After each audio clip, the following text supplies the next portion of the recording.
Hey guys, welcome back. Today I'm going to be showing you how to create a class organizer project in Python.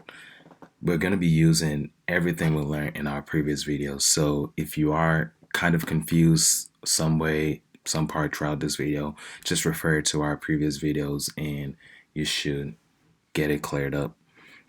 As you can see here, it's the already finished project. We currently have three files: a main.py file, which is what you see right here. We have a functions file, which we're actually going to import to our main file. And we have a program log.txt file. So what this file does is it logs how many times our program is ran. So it logs the date, the time of whenever we run our program. Now I'm going to run the program first to show you guys how the program works. Okay. So when we run it, it brings out this menu, welcome to my class organizer, and you have this line and you have four options, 1 through 4. And we're going to try each of those options to make sure it's working. So the first option is to view students and classes. So when we type in 1, here are the following classes: math, science, and history. Please type in the number of class you want to list. Let's list out the students in science. There you go. The following students are in science: Jason, Lisa, and Sarah. So the first option is good. Let's try the second option where we add students to class. 2, here are the following classes. Now let's add myself to science. Okay, please type in the first name of the student you would like to add. We'll type FA, and it should tell us student has been added to class. Now when we view science, it should have FA added to the class. So before it was just Jason, Sarah, and Lisa. Since we added FA, now it's Jason, Sarah, Lisa, and FA. So first and second option works just fine. Let's try the third option where we remove students from class. And we're also going to use science, and we're going to remove Sarah from the class. It tells us remove student from class. So when we view science, Sarah should no longer be in science. It should just be Jason, Lisa, and FA. And it's always going to keep looping until we exit the program. So when we press 4, it should exit the program. Thank you for using my program. And now the program is exited. So this is our main file right here. And we have a functions file, if you can see. And our log, it should have logged the date and time. There you go. It logs the date and time and lets us know the functions file was imported successfully, so no issues there. So what we're actually going to do is we're going to clear everything we have in our functions file and everything we have in our main file and build this project from scratch. Okay, so this is actually going to be a 2-series project. So the first video is going to be over our main file, which is what you see here, and the next video is going to be over our functions file. Okay, so when we get started, we need to write out exactly what we want, the steps we're going to take. So we want to be able to view students in classes. Our second option, we want to be able to add students to classes. Okay, and our third option, we want to be able to remove students, from classes. And our fourth option, we want to be able to exit the program so it doesn't keep looping. Okay, exit the program. Good. Now we need to import login.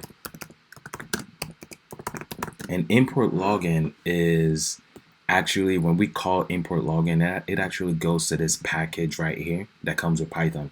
It's basically saying every function that is on this page should be accessible in our script. So when you say login.warning, login.error critical, login.info, it's basically saying we'll be able to use it in our script. So that's what the import.login. If you go to the python.org site, it also has more information regarding the import.login and how to use them, along with more details of how and when it should be used.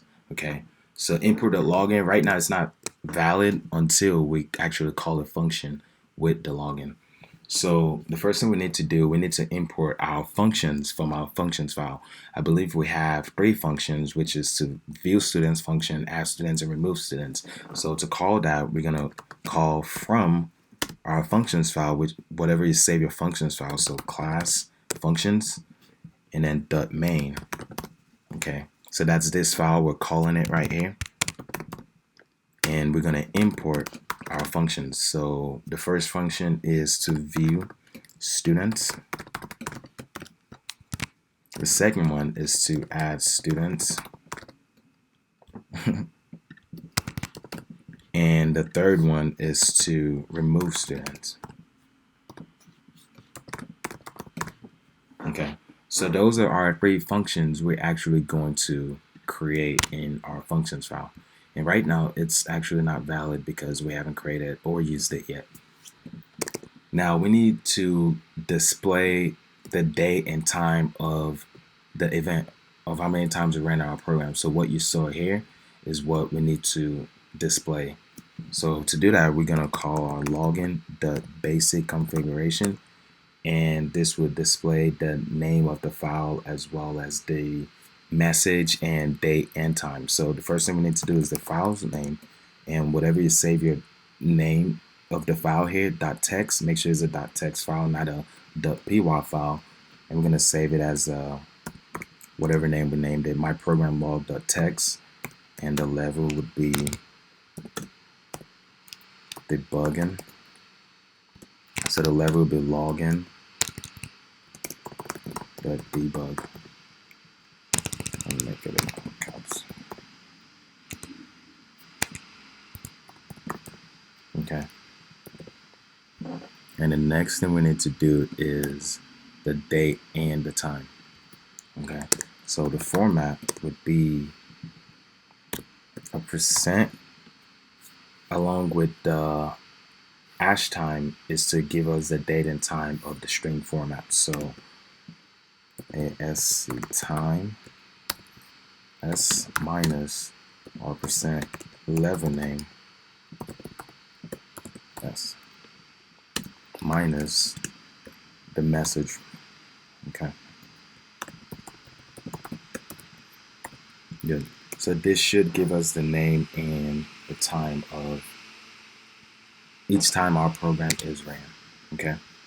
So let's make sure all of that is right. Format loop. There you go. Now we need to let our users know if our functions file is found. And in order to do that, we're going to use the try and accept, which is what we learned in, I believe, our last video or 2 videos ago. So we need the try, and we need to import our functions file. So from class functions, import. Okay. And we need to import all the variables and methods, so we don't need to prefix them. Okay. And we need a login.debug to let us know that our functions file has been found. Okay, so class functions .py file imported successfully.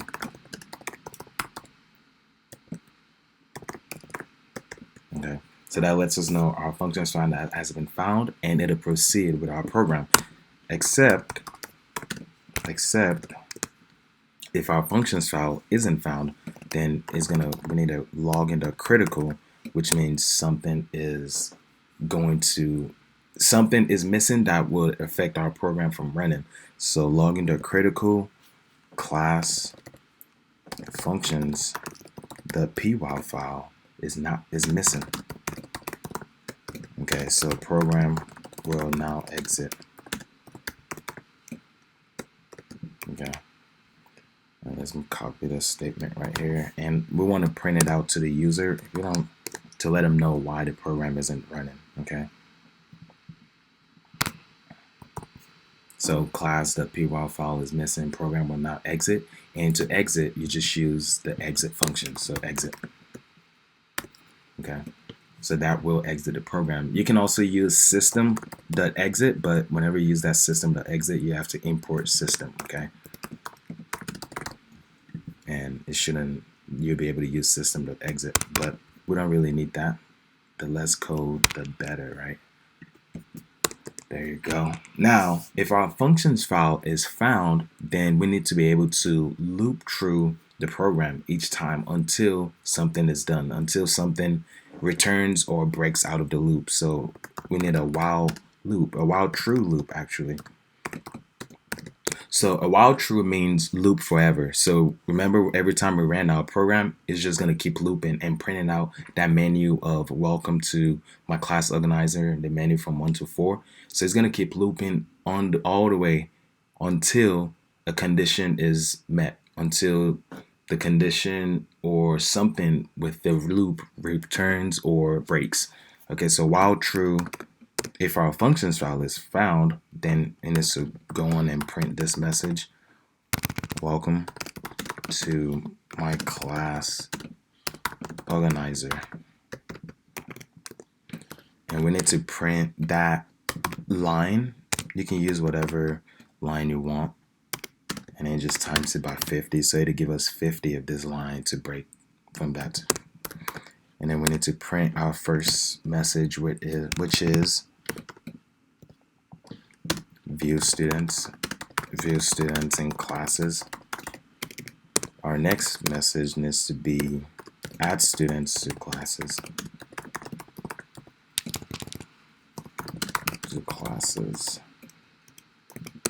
Our next message needs to be remove students from classes.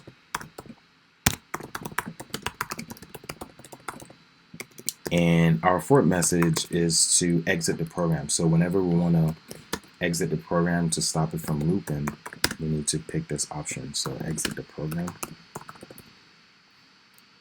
There you go. Now we need to make print out an option for us to input, the user to input the whatever option they want between 1 to 4. So print, and let's make a new line so it's not on this very option 4 line. And in order to make a new line, you just use a slash and an n. So slash n, pick a number from above.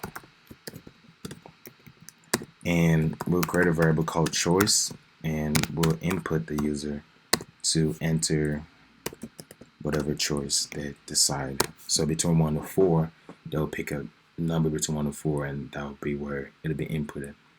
Okay.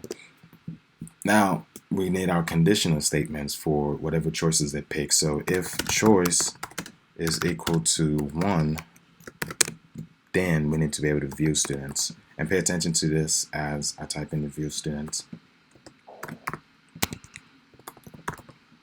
There you go. So you see it becomes active in a way.